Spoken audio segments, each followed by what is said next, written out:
Chapter 3. Oh shit!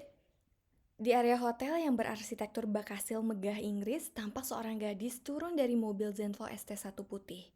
Ia berlari kecil masuk ke dalam hotel. Hotel itu sangat mewah.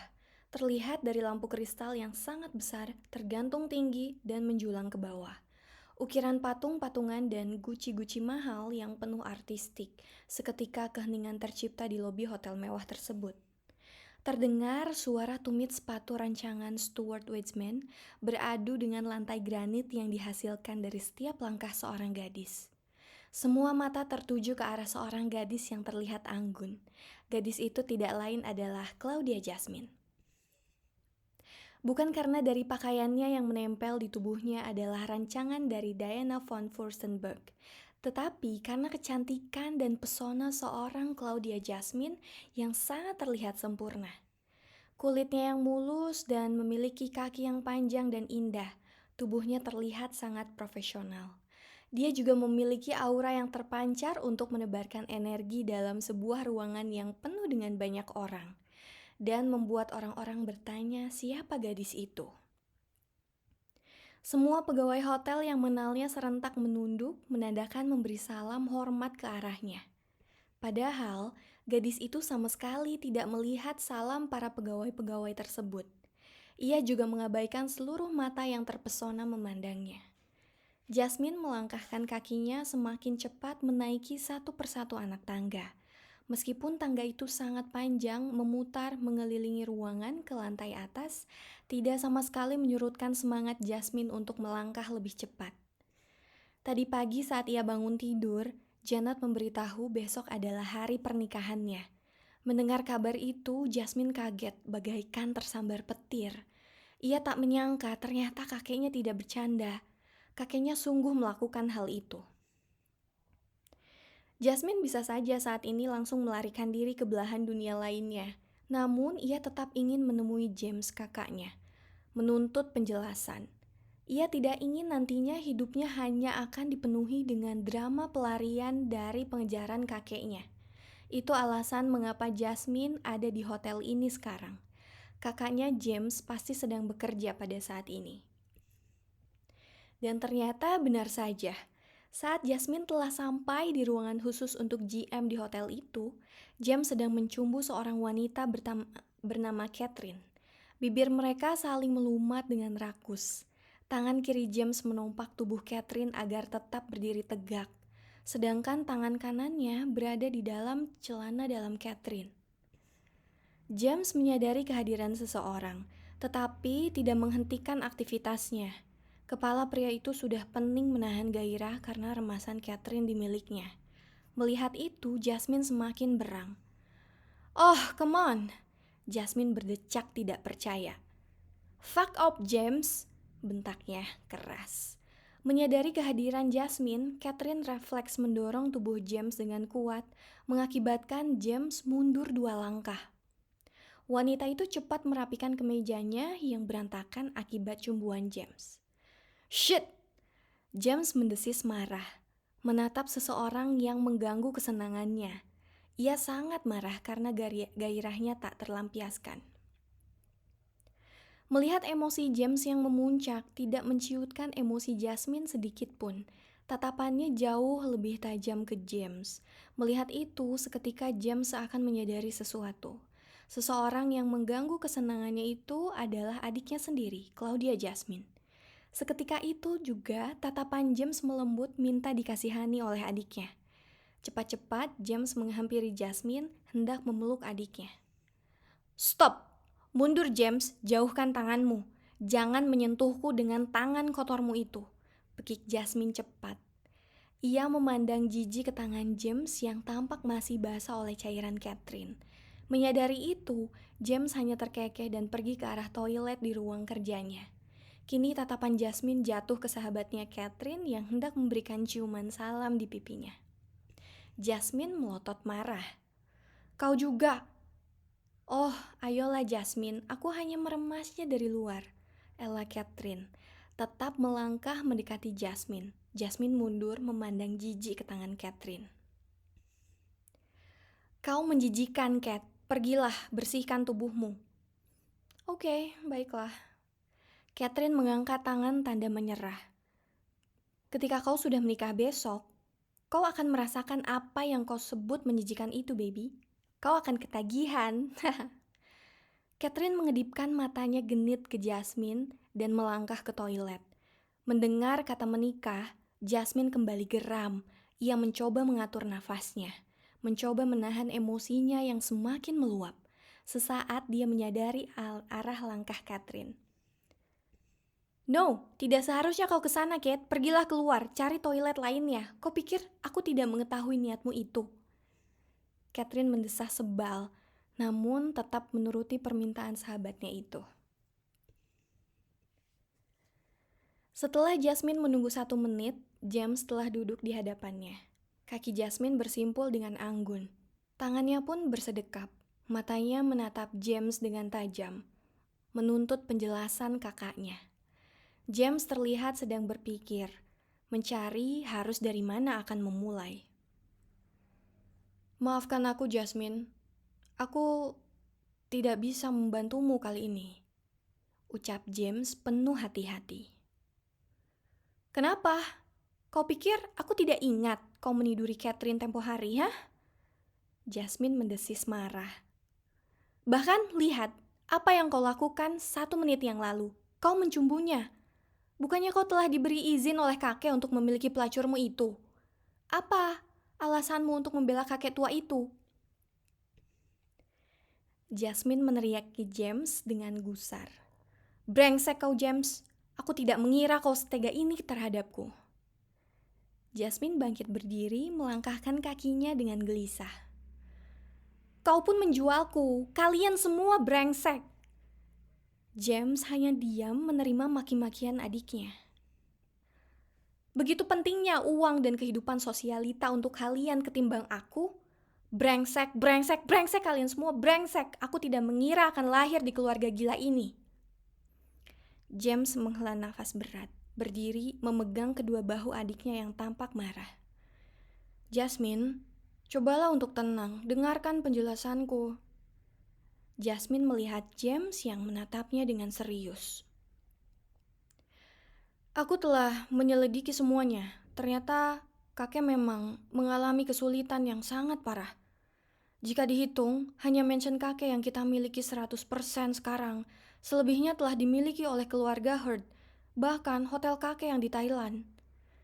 Mendengar penjelasan itu, emosi Jasmine kembali menyala dengan cepat. Dan artinya kau hendak menjualku. Jasmine mendorong dada James dengan kuat hingga James terduduk di lantai. Bukannya merasa terkejut karena ternyata hotel yang di Thailand pun telah terancam, Jasmine masih saja menuruti egonya. James sudah tidak bisa menahan emosinya lagi. Ia mencengkram kedua baju Jasmine dengan kasar. Tidak bisakah kau mencoba untuk mengerti, ya? Aku tidak menjualmu ke kakek tua itu. Keluarga ini sedang membutuhkan pertolonganmu, Jasmine. Bentak James kasar. Jasmine merasa nyalinya menciut mendengar bentakan kakaknya. Sebrengsek apapun James, dia tidak pernah menyakiti Jasmine, tidak pernah memakinya seperti itu. James melepas cengkraman tangannya di bahu Jasmine, membelakangi adiknya, mencoba menetralisirkan emosinya. Ia mengacak rambutnya dengan frustasi karena merasa bersalah membentak adik yang sangat ia sayang. Ia tidak ingin menyakiti adiknya. Duduklah, perintah James datar. Jasmine menuruti perintah. Ia duduk di sofanya semula. James pun mengikutinya, duduk di depan Jasmine yang terpisahkan dengan meja kaca. Jasmine, lihatlah, kau yang paling disayangi oleh kakek. Tidak ada yang lebih berarti baginya selain dirimu. Jadi, jika aku mempercayai kakek 100% bahwa dia tidak menjualmu, dia menjodohkanmu ke orang yang baginya sangat tepat. Bagi kakek sangat tepat, bagaimana dengan aku? Aku yang akan menjalaninya, bukan kakek atau siapapun. Pemikiran tolol. Jasmine memotong ucapan James. Wajah James mengeras. Ia bingung untuk menasihati adiknya itu. Apa kau telah lebih baik dari aku? Dalam sebulan kau menghabiskan ribuan dolar karena membatalkan kontrakmu itu. Jika kau tidak berniat dengan kontrak-kontrak itu, kenapa harus kau tanda tangani hingga harus terkena penalti ratusan ribu dolar, ah? James mengeluarkan kekesalannya atas ulah adiknya. Selalu saja membatalkan kontrak dan harus membayar ganti rugi ke merek ternama itu. Maumu ini sebenarnya apa, Jasmine? Apa kau tidak bosan menjadi headline news di semua majalah di TV, ha? James berjalan ke meja kerjanya, mengambil tumpukan majalah untuk hari ini dan ia membuang semua majalah itu ke meja yang ada di hadapan adiknya. Jasmine menatap majalah-majalah ternama yang sangat berserakan di hadapannya. Sebagian besar majalah-majalah itu memperlihatkan fotonya. Paparazzi membidik dirinya yang sedang berada di konser Aerosmith bersama kekasihnya. Tertulis dengan huruf Arial berwarna merah. Claudia Jasmine tampak berada di konser Aerosmith di mana seharusnya dia melakukan pemotretan untuk merek ternama. Kira-kira kali ini top model itu akan mengganti denda berapa puluh ribu dolar? Ada yang bisa memberikan informasi? Dan ternyata majalah bisnis ternama pun ikut menguntit ulahnya. Majalah itu menampilkan Claudia Jasmine digabungkan bersama pria kaya dan tampan Georgie Thompson. Majalah itu menuliskan, akibat tidak suka dirayu, Claudia Jasmine membatalkan kontrak sepihak lagi. Tampaknya pesona CEO Georgie Thompson yang sangat kaya raya dan tampan itu tidak sedikit pun menarik minat supermodel itu. Anthony Ecclestone akan menghabiskan berapa juta dolar atas ulah cucunya kali ini. Bahkan majalah murahan pun ikut membuat gambar Jasmine menjadi covernya. Brand ternama Calvin Klein tampaknya akan meraup jutaan dolar akibat Claudia Jasmine kembali membatalkan kontrak sepihak untuk kelima kalinya. Akankah Anthony Ecclestone kehabisan depositnya di bank Swiss? James melihat sikap adiknya masih tenang. Tampak tidak terusik akan segala berita itu.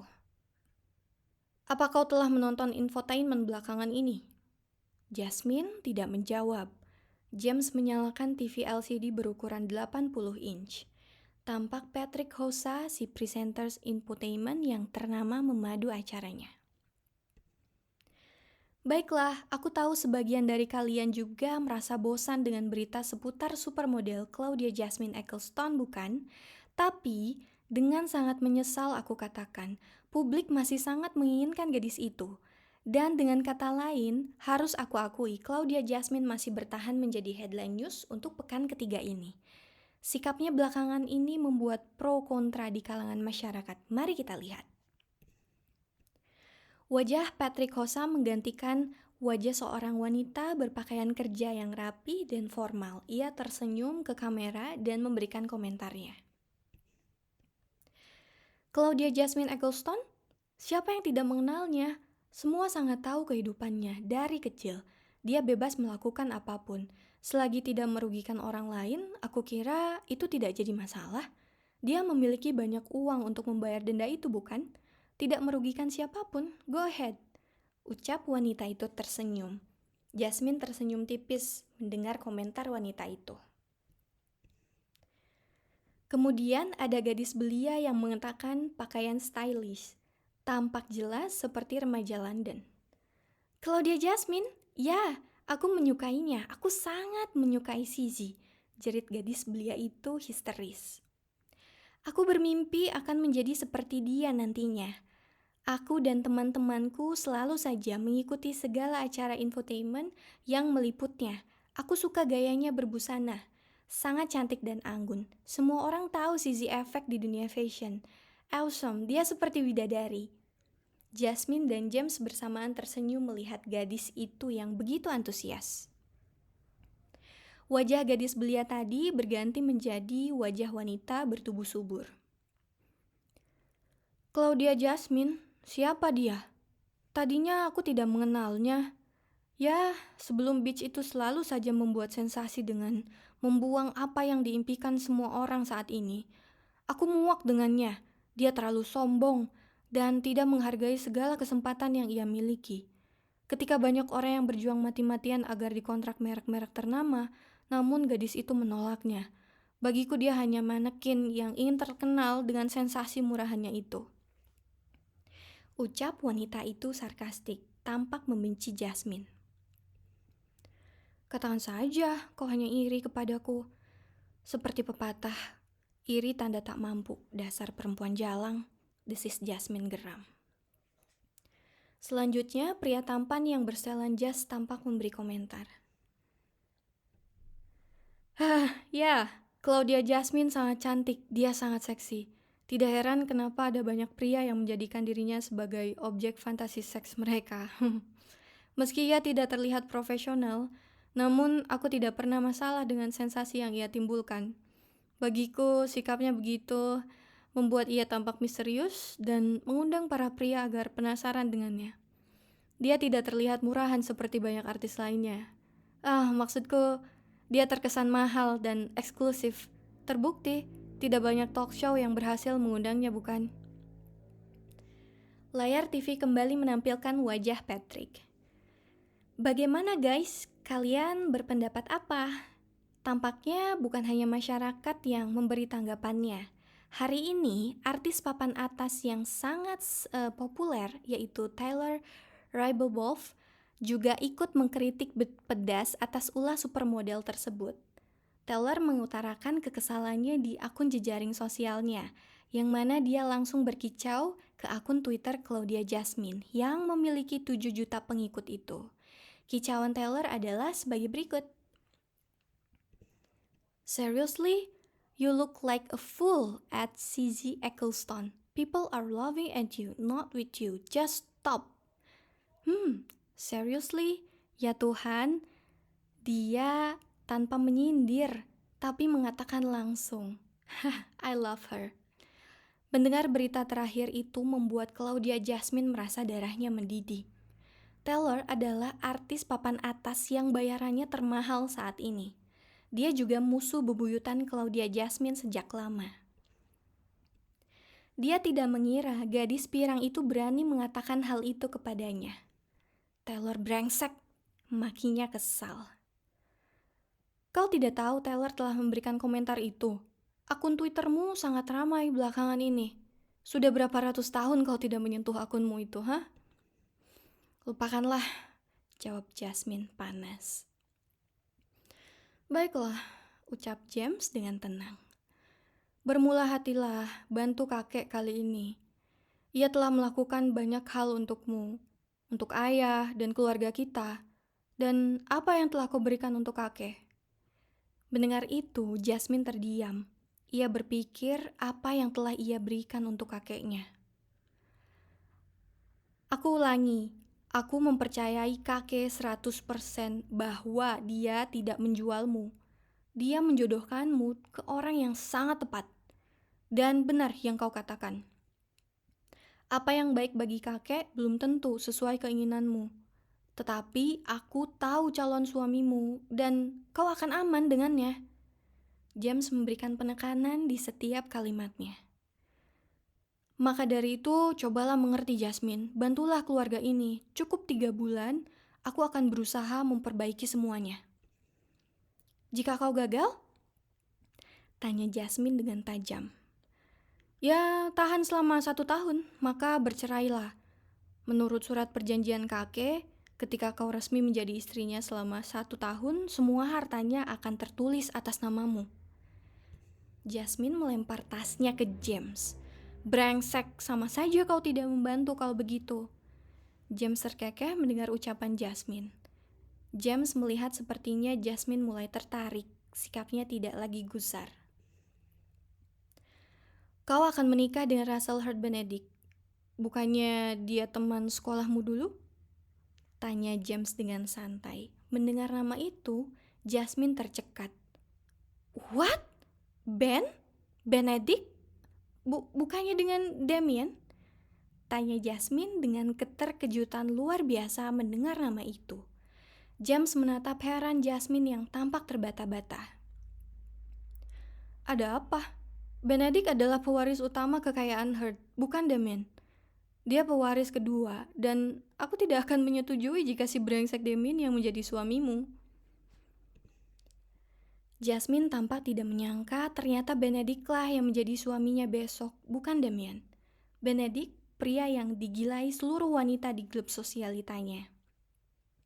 Pria yang tidak ada satupun wanita yang bisa mendekatinya. Benedict adalah satu dari kelima pria yang sangat disegani dan dihormati layaknya orang tua. Ada banyak klub-klub pria tampan dan playboy yang ada di kalangan sosialita. Mereka semua tidak mau, bahkan tidak bisa untuk bergabung dalam kelompok 5 orang itu.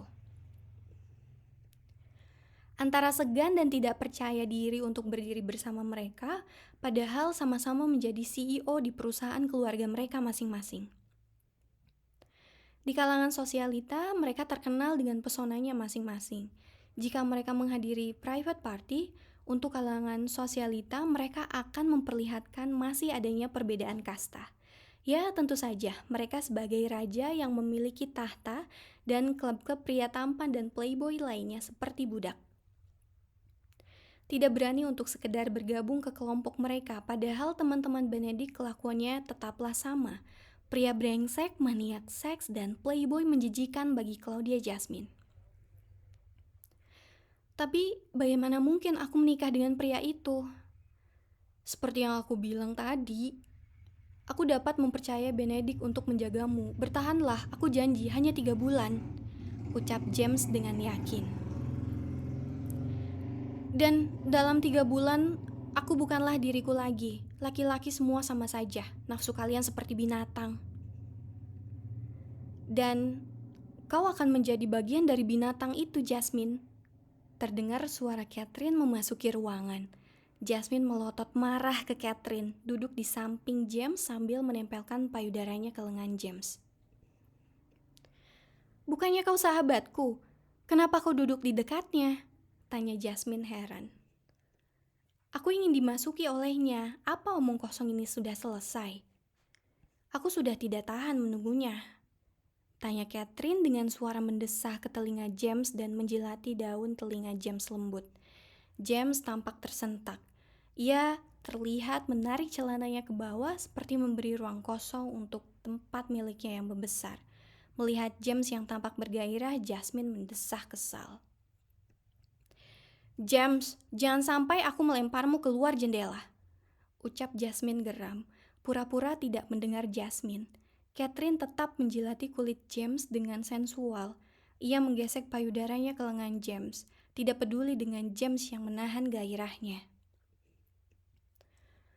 Aku akan menemui Benedict secara langsung.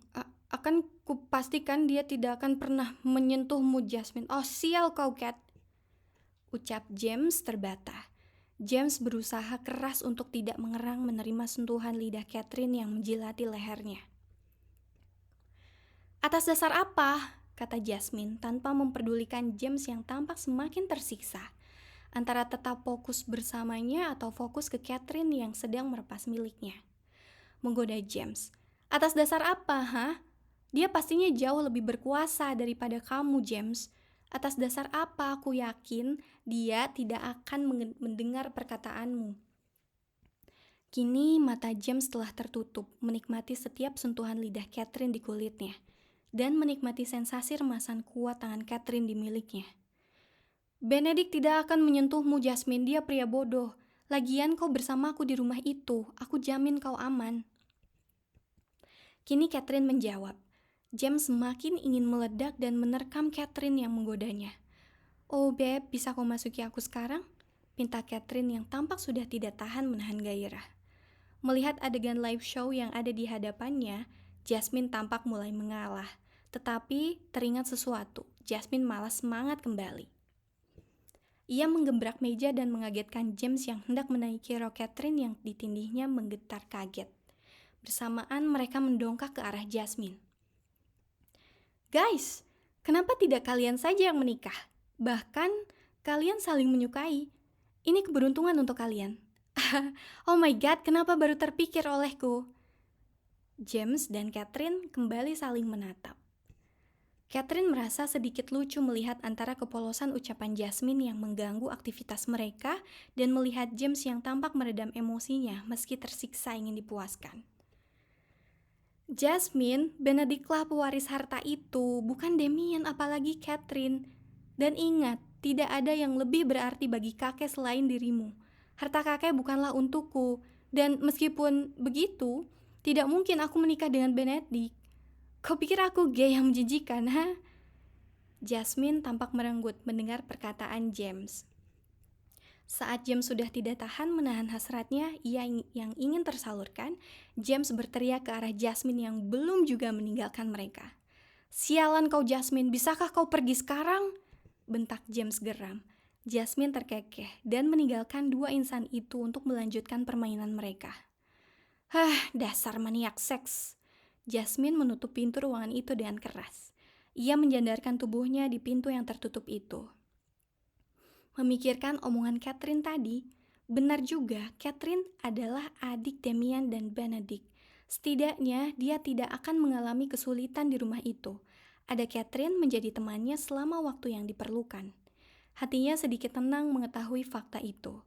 Menolong kakeknya sepertinya tidak masalah, dan mengetahui fakta tentang Benedict yang setahu dia pria itu sangat sopan pendiam, pria itu pasti mudah untuk diatur dan dikontrol. Dan sedikit kenangan yang masih tertanam jelas di alam bawah sadarnya bersama pria itu. Jasmine pun pasrah.